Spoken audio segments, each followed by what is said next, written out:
केशव नगर राज्य के चंदन नगर नाम के छोटे से गांव में अर्जुन नाम का एक किसान रहता था। वो रोज की तरह अपने खेत में काम कर रहा था। तभी उसका मित्र बलराम वहां पहुंचा। अर्जुन! ओ अर्जुन!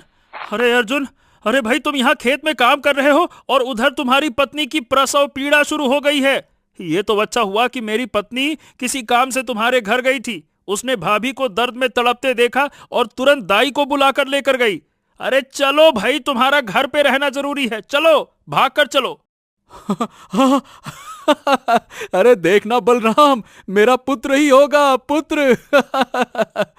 अरे अर्जुन, पुत्र हो या पुत्री क्या फर्क पड़ता है, तुम चलो बस। ओ बलराम, फर्क है, छोरा छोरी में फर्क है, और हमें चाहिए पुत्र, समझे? चलो। इतना कहकर अर्जुन घर की ओर दौड़ पड़ा। कुछ देर बाद अर्जुन घर के दरवाजे पर पहुंचा। तभी बलराम की पत्नी बिंदिया दो नवजात कन्याओं को गोद में लेकर बाहर आई। मुबारक हो अर्जुन भैया, तुम्हें जुड़वा बेटियां हुई हैं।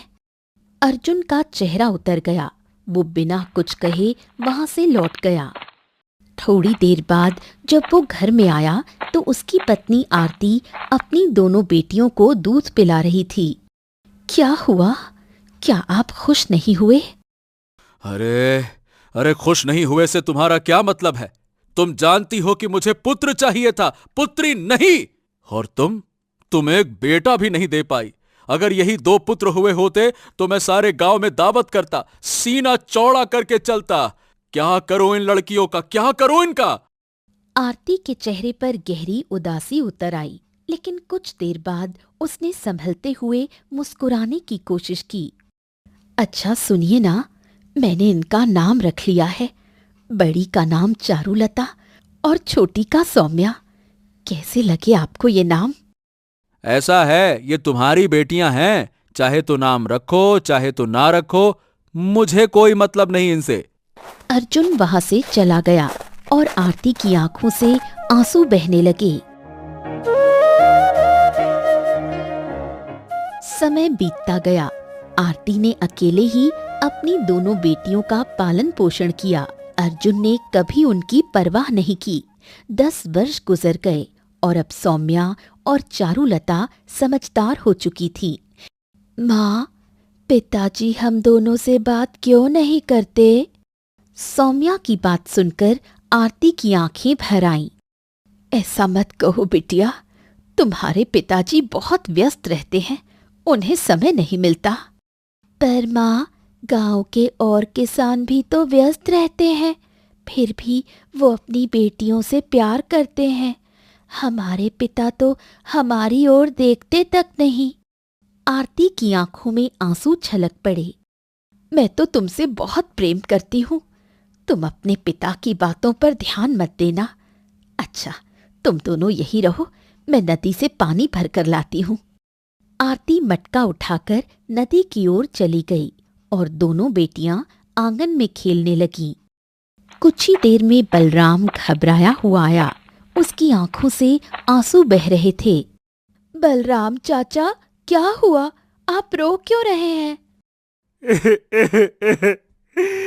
बेटा, बेटा तुम्हारी माँ नदी में डूब कर मर गई। जल्दी चलो बेटा, जल्दी चलो।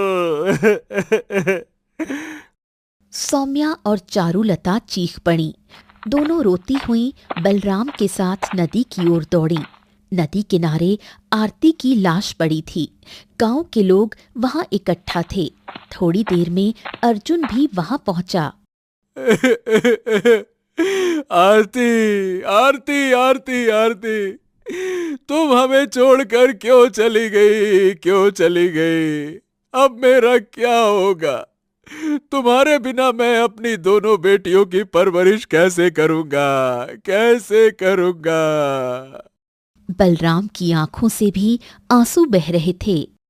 जब मैं नदी के किनारे पहुंचा तो तुम्हारी पत्नी डूब रही थी। मित्र, मैंने उसे बचाने की बहुत कोशिश की, पर तब तक बहुत देर हो चुकी थी। मुझे याद है, जब वो नदी पर आई थी तब उसने अपने शरीर पर सोने के आभूषण पहने थे, लेकिन लेकिन जब मैंने उनकी लाश बाहर निकाली तो वो आभूषण गायब थे। अब पता नहीं भाभी के आभूषण कौन ले गया, क्या हो गया समझ नहीं आता। क्या? मैं उसे हमेशा समझाता था कि नदी जाते वक्त आभूषण उतार दिया करो। आजकल डाकुओं का आतंक बढ़ गया है, लेकिन क्या करूं? हाँ अर्जुन, लगता है कि भाभी किसी डाकू की लूट का शिकार बन गई हैं। किसी ने उनके आभूषण छीने और उन्हें नदी में धक्का दे दिया। बेचारी भाभी, उन्हें तैरना भी नहीं आता था और बेचारी चली गई। कुछ देर बाद आरती का अंतिम संस्कार कर दिया गया। गांव का वातावरण शोक में डूब गया। सौम्या और चारुलता घर के कोने में बैठकर फूट फूट कर रोने लगी। कुछ दिन ऐसे ही बीत गए। सौम्या और चारुलता ने धीरे धीरे घर का कामकाज संभालना सीख लिया था। वो अब घर के छोटे मोटे काम अपने आप कर लेती थी और जवान हो रही थी। एक दिन वो घर के काम में लगी हुई थी कि अर्जुन एक दूसरी स्त्री को, जो शादी का जोड़ा पहने थी, घर पर लाकर खड़ा कर दिया। दोनों लड़कियां चौंक उठी। पिताजी, ये कौन है? ये आज से तुम्हारी दूसरी माँ है। मैंने इससे विवाह कर लिया है। ये सुनकर सौम्या की आंखों में आंसू आ गए। पिताजी, माँ को गए हुए अभी कुछ ही दिन तो हुए थे। मैं ये विवाह नहीं करना चाहता था, पर गांव के लोग जिद कर रहे थे। मैं खेत में काम करने के लिए निकल जाता और तुम दोनों दिन भर अकेली रहती। अब जब तुम्हारी माँ नहीं रही तो मैंने तुम्हारी वजह से राधा से शादी की है, ताकि वो तुम्हारी देखभाल कर सके। इतना कहकर अर्जुन वहां से चला गया। शुरू में राधा का व्यवहार सौम्या और चारुलता के प्रति ठीक ठाक था, पर कुछ समय के बाद धीरे धीरे उसका स्वभाव बदलने लगा। एक सुबह जब सौम्या सो रही थी, राधा गुस्से में आकर उसे उठाकर बोली, जल्दी उठ, घर पर पानी खत्म हो गया है, नदी से पानी भर कर ला। सौम्या उठकर नदी से पानी भरने चली गई। राधा दूसरी ओर चलकर चारुलता को उठाने आई और बोली, तू भी उठ, घर का झाड़ू पोछा कर, बर्तन धोने हैं। तुम दोनों के पास सोने के अलावा और कोई काम नहीं है, जल्दी काम पर लग जाओ। राधा वहां से चली गई। सौम्या और चारुलता माँ आरती को याद करके काम करने लगी। समय के साथ राधा का व्यवहार और क्रूर होता गया। काम का बोझ बढ़ता गया। एक दिन सौम्या अपनी बहन चारुलता से बोली, हमारी सौतेली माँ का व्यवहार तो हमारे प्रति बहुत ही क्रूर होता जा रहा है। हाँ, मैं भी देख रही हूँ, वो हमें एक पल भी आराम नहीं करने देती। हमें पिताजी को ये बात बतानी चाहिए। शाम को जब अर्जुन काम से लौटा, चारुलता रोते हुए अपने पिता के पास चली गई। पिताजी, हमारी सौतेली माँ हमें हमेशा काम पर लगाती है। वो हमें एक पल भी बैठने नहीं देती। हमारा शरीर शाम तक थककर चूर हो जाता है। कभी कभी तो सौतेली माँ हमें खाना भी नहीं देती। ये सुनकर अर्जुन भड़क उठा। नालायक लड़कियों, ये क्या सौतेली माँ लगा रखा है? अरे वो तुम्हें झेल रही है, यही उसके लिए बहुत बड़ी बात है, जैसे मैं तुम्हें झेल रहा हूं। पता नहीं तुम दोनों पैदा ही क्यों हुई। सौम्या और चारुलता पिताजी की तरफ अविश्वास से देखने लगी। जब तुम दोनों पैदा हुई थी ना, तो मैं बिल्कुल खुश नहीं था। मैंने गांव में कोई मिठाई नहीं बंटवाई थी, कोई ढोल नहीं पिटवाया था। मैं चाहता था कि मेरी बीवी आरती, तुम्हारी मां, किसी पुत्र को जन्म दे, पर उसने दी तो एक नहीं दो बेटियां। तुम्हें समय पर खाना मिल रहा है, तुम्हारे लिए यही बहुत है, समझी? अब देख क्या रही हो? दफा हो जाओ मेरी आंखों के सामने से, जाओ यहां से, जाओ। दोनों रोते हुए कमरे में चली गईं और माँ की याद में बस रोती रहीं। फिर समय की धारा बहने लगी और 10 वर्ष और बीत गए। चारुलता और सौम्या अब जवान हो चुकी थीं। एक दिन अर्जुन घर लौटा। तुम्हारी दोनों पुत्रियां जवान हो गई हैं। अब तुम्हें उनकी विवाह की तैयारी करनी होगी। क्या तुम्हारे पास इतना धन है कि तुम दोनों का दहेज दे सको? ये बात सुनकर अर्जुन क्रोधित हो गया। मैं फूटी कौड़ी भी उनके विवाह में खर्च नहीं करने वाला। देखो, मेरे पास एक उपाय है। मैं अपने गले का हार गायब कर दूंगी और चोरी का आरोप तुम्हारी दोनों पुत्रियों पर लगा दूंगी। तुम मेरा साथ देना, फिर अपनी दोनों पुत्रियों को धक्का देकर बाहर निकाल देना। इससे तुम्हें इन दोनों से हमेशा के लिए छुटकारा मिल जाएगा।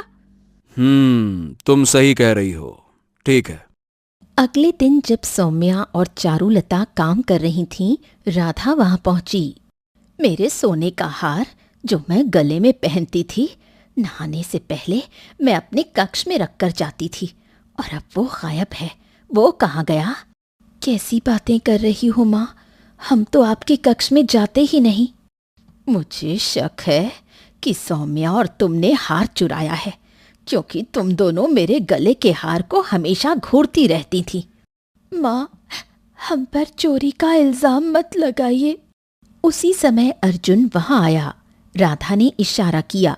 अर्जुन ने डंडा उठाया और क्रोधित स्वर में कहा, साफ साफ बोल रहा हूं, सच बोल दो, नहीं तो मैं धक्के मारकर बाहर निकाल दूंगा। सच सच बता। चारुलता और सौम्या हाथ जोड़कर विनती करने लगीं। पिताजी, हमारी बात पर विश्वास कीजिए। अर्जुन ने भयंकर ठंड में उन दोनों को घर से निकाल दिया। गांव वाले देख रहे थे, पर कोई मदद के लिए आगे नहीं बढ़ा। सौम्या और चारुलता रोते हुए घर से दूर नदी के किनारे चली गईं। वो बेबसी और अपमान से टूट चुकी थीं। माँ, तुम अकेले पानी भरने क्यों गई थी? हमें भी साथ ले लेती, हमें ये दिन नहीं देखना पड़ता। माँ, तुम्हारे जाने के बाद हमने कितने अत्याचार सहे, तुम्हें क्या पता है। वो घंटों नदी के किनारे बैठकर रोती रहीं, अपनी माँ से बातें करती रहीं और उस बचपन की यादों में खुद को ढूंढती रहीं। सर्दी इतनी कड़क रही थी कि दोनों बहनों का शरीर ठंड में जम सा गया था। वो नदी के किनारे बैठी रहीं और ठिठुरती रात गुजारती। तभी बलराम वहां से गुजरा। अरे सौम्या और चारुलता, तुम दोनों यहाँ सर्दी में? अरे तुम दोनों बीमार पड़ जाओगी, यहाँ क्या कर रही हो? दोनों बहनें रोने लगीं और सारी घटना बलराम को बता दी। बलराम की आंखों में आंसू आ गए। हाँ बेटा, मैंने कई बार तुम्हारे पिता को समझाने की कोशिश की कि अपनी बेटियों के प्रति इतना कठोर रवैया सही नहीं है, लेकिन पता नहीं उसके दिमाग में क्या चलता रहता है। चलो तुम दोनों घबराओ नहीं बच्चों, आ जाओ मेरे घर पे चलो, अभी तुम्हारा चाचा है। आ जाओ बेटा, आ जाओ आ जाओ आ जाओ। नहीं बलराम चाचा, अब हम किसी पर बोझ नहीं बनेंगे। हम यहीं पर रहेंगे और यहीं अपनी जान देंगे, जहां हमारी माँ ने आखिरी सांस ली थी। बलराम ने बहुत समझाने की कोशिश की, पर दोनों बहनें नहीं मानी। वो निराश होकर वहां से चला गया। वो दोनों फिर बैठकर रोने लगी और पूरी ठंड में रात गुजार दी। अगली सुबह एक बूढ़ी औरत वहां आ पहुंची। तुम दोनों कौन हो और इतनी ठंड में इस नदी किनारे क्या कर रही हो? हम वही हैं। सौम्या ने रोते हुए सारी घटना बूढ़ी औरत को बता दी। बूढ़ी औरत की आंखों में आंसू आ गए। अच्छा हुआ तुम यहाँ आ गई, रोने से कुछ नहीं होगा। हिम्मत मत हारो, तुम लड़की हो तो क्या हुआ, तुम भी वही कर सकती हो जो मर्द कर सकते हैं। पास में एक जंगल है, वहां से लकड़ी काट कर लाओ। मैं तुम्हें झोपड़ी बनाना सिखाऊंगी, तुम यहीं झोपड़ी बनाकर रहो, किसी की मोहताज मत बनो। बूढ़ी औरत की बातों का असर दोनों बहनों पर हुआ। वो तैयार हो गईं और बूढ़ी औरत के बताए स्थान पर चली गईं। वो लकड़ियां तोड़कर और बूढ़ी औरत के साथ मिलकर झोपड़ी तैयार करने लगीं। थोड़े ही समय में झोपड़ी तैयार हो गई और उस दिन के बाद वो वहीं रहने लगी।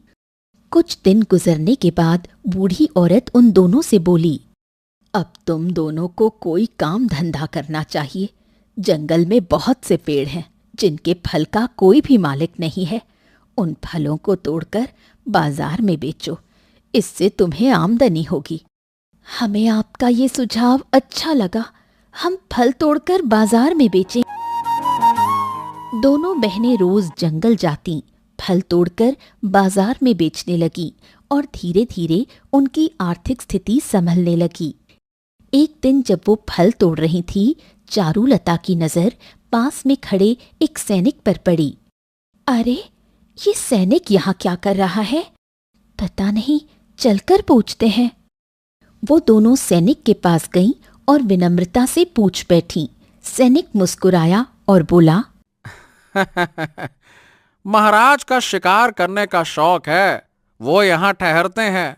नदी पास में है और पानी की कमी भी नहीं होगी। सैनिक चला गया। सौम्या और चारुलता अपनी झोपड़ी लौट आईं। शाम को वही बूढ़ी औरत उनकी झोपड़ी में आ पहुंची और मुस्कुराती हुई बोली, तुम्हारे चेहरे पर मुस्कान आ गई है, ऐसे ही मुस्कान बिखेरती रहना। आपने हमारी बहुत सहायता की है, पर आपने अभी तक हमें अपना घर नहीं दिखाया। ये सुनकर बूढ़ी औरत ने रहस्यमयी अंदाज में सौम्या की ओर देखकर कहा, जिस नदी के किनारे तुम रहती हो, वहीं पर वर्षों से मेरा घर रहा है। जल्दी तुम्हें इसका रहस्य पता चल जाएगा, पर अब समय आ गया है दोषियों को सजा देने का। कौन दोषी? मैंने कहा था ना, मैं वर्षों से इस नदी के किनारे रहती हूँ। तुमने मेरी बात पर ध्यान नहीं दिया। तुमने बताया था कि तुम्हारी माँ इसी नदी में गिरकर मरी थी, है ना? हाँ, ऐसा ही है। और मरने से पहले उसके आभूषण गायब थे। गांव को लगा कि किसी डाकू ने उसे लूटकर धक्का दे दिया। क्या ये बात सत्य है? हाँ, ये सत्य है। तुम्हारे घर पर ही वो गहने अब भी रखे हुए हैं। दोनों बहनें एक साथ चौंक गईं। तो आप कहना क्या चाहती हैं? तुम्हारी माँ की हत्या हुई थी, और वो हत्या किसी और ने नहीं बल्कि तुम्हारे पिता अर्जुन ने की थी। उसे कभी अपनी पत्नी पसंद नहीं थी। वो हमेशा से अपनी दूसरी पत्नी राधा से प्रेम करता था। अपने माता पिता के दबाव में उसने तुम्हारी माँ आरती से विवाह किया था, पर जब तुम दोनों पैदा हुई, उसकी नफरत और बढ़ गई और एक दिन उसने अपना पाप पूरा कर लिया। क्या? पर आपको इतनी गहराई से ये सब कैसे पता? समय आने पर सब बता दूंगी, पर अभी राजा सूरज तुम्हारी झोपड़ी के पास शिकार के लिए डेरा डाले हुए हैं। वहीं जाकर सच्चाई बताओ। लेकिन राजा सूरज सबूत मांगेंगे। सबूत तुम्हारे पिता के कक्ष में है, वो गहने वहीं रखे हैं। अब देर मत करो। दोनों बहनें तुरंत बूढ़ी औरत की बात मानकर राजा सूरज के पास पहुंची। ओ, तो तुम दोनों वही हो जो नदी के किनारे रहती हो। मेरे सैनिकों ने बताया था। क्या तुम्हारे पिता भी तुम्हारे साथ रहते हैं? महाराज, हम आपको एक सच्चाई बताने आए हैं। हमारी माँ की हत्या किसी और ने नहीं, हमारे पिता ने की थी। इतना कहकर चारुलता राजा सूरज को धीमी आवाज में रोते हुए सब कुछ बताने लगी। क्या कहा? तुम्हें इस बात का यकीन है? हाँ महाराज, अब हमें सब समझ आ गया है। हम न्यायप्रिय राजा हैं। यदि तुम्हारे पिता और उसकी दूसरी पत्नी दोषी पाए गए तो उन्हें दंड मिलेगा। चलो मेरे साथ। राजा सूरज, चारुलता, सौम्या और सैनिक अर्जुन के घर पहुंचे। अर्जुन और उसकी पत्नी राधा राजा को देखकर डर गए। महाराज, क्या हुआ महाराज? ये तो मेरी दोनों पुत्रियां हैं। क्या इन्होंने आपसे मेरी शिकायत की महाराज? तुम्हारी सच्चाई सामने आ चुकी है अर्जुन। तुमने ही वर्षों पहले अपनी पत्नी आरती की हत्या की थी। क्या? ये आप क्या कह रहे हैं महाराज? ये झूठ है, ये सरासर झूठ है महाराज। सैनिकों, इसके कक्ष की तलाशी लो। जो भी आभूषण मिले उन्हें हमारे सामने लेकर आओ। जाओ। सैनिक अंदर गए और थोड़ी देर बाद सोने के आभूषण लेकर लौटे। ये तो वही हार है जिसकी चोरी का इल्जाम हम दोनों बहनों के ऊपर लगाया गया था। पिताजी ने हमें ठंड में घर से निकाल दिया था उसी इल्जाम के कारण। और ये वही आभूषण है जो माँ ने उस दिन पहने थे जब वो नदी में डूबी थी। अर्जुन का चेहरा पीला पड़ गया। तभी बाहर से बलराम आ पहुंचा। अरे बाप रे बाप, ये तो वही गहने हैं जो आरती भाभी के गले में थे उस दिन जब वो नदी में जा रही थीं। अर्जुन, अब तू सच बोल। तूने अपनी पत्नी की हत्या क्यों की? सच बता। महाराज, ये झूठ है। मैं अपनी पत्नी आरती से प्रेम करता था। ये गहने मुझे नदी के किनारे झाड़ियों में मिले थे। बस मैंने किसी को बताया नहीं। यही मेरी गलती है। केवल आभूषण मिलने से आप मुझे हत्यारा नहीं कह सकते महाराज। राजा सूरज कुछ पल मौन रहा। तभी वही बूढ़ी औरत वहां आ गई। ये झूठ बोल रहा है महाराज, ये बहुत बड़ा पापी है। इतना कहते ही वो रंग बिरंगी रोशनी में घिरी और अगले ही पल आरती में परिवर्तित हो गई। हाँ, कौन हो तुम? मैं आरती हूँ। बरसों पहले जब मैं नदी में पानी भरने गई थी, मेरा पति मेरे पास आया और बोला, सोने के आभूषण दे दो, डाकू घूम रहे हैं। मैंने उस पर भरोसा किया, पर जैसे ही मैंने गहने उतारे उसने मुझे धक्का दे दिया। मैं तैरना नहीं जानती थी, डूबने लगी। तभी बलराम आया, पर तब तक मैं मर चुकी थी। सब लोग स्तब्ध रह गए। मेरी आत्मा वर्षों तक भटकती रही। जब मैंने अपनी दोनों बेटियों को देखा तो रूप बदलकर उनके पास गई, उन्हें हिम्मत दी, सहारा दिया। अब मेरी आत्मा को शांति तभी मिलेगी जब मेरे पति का पाप सबके सामने आएगा। अर्जुन, तूने अपनी पत्नी की हत्या की। अब तू और तेरी पत्नी राधा जीवन भर कारागार में सड़ोगे। सैनिकों, बंदी बनाओ इन्हें। सैनिकों ने अर्जुन और राधा को पकड़ लिया। दोनों गिड़गिड़ाने लगे, पर कोई दया नहीं हुई। अब मेरे मुक्त होने का समय आ गया है। माँ, हमें छोड़कर मत जाओ। लेकिन अगले ही पल रंग बिरंगी रोशनी में आरती गायब हो गई। दोनों बहनें फूट फूट कर रो पड़ी। बेटा सौम्या, अब कहाँ जाओगी? अब हम इस घर में नहीं रहेंगे। हम नदी किनारे अपने इस घर में रहेंगे। वो झोपड़ी माँ के हाथों की बनी है। अब हम उसी नदी किनारे रहेंगे जहाँ माँ की आत्मा को शांति मिली। हाँ, वही हमारा घर है। वो मकान हमारा नहीं, पिता का था, जिसे देखकर हमें हर बार उनका पाप याद आएगा। और इस तरह नदी किनारे की वो झोपड़ी जो कभी दुख की गवाह थी, अब आत्मा की शांति का स्थान बन गई। जहाँ आंसू बहते थे, वहाँ अब विश्वास बहता है। कभी कभी सत्य देर से प्रकट होता है, पर जब होता है तब नदी भी साक्षी बन जाती है।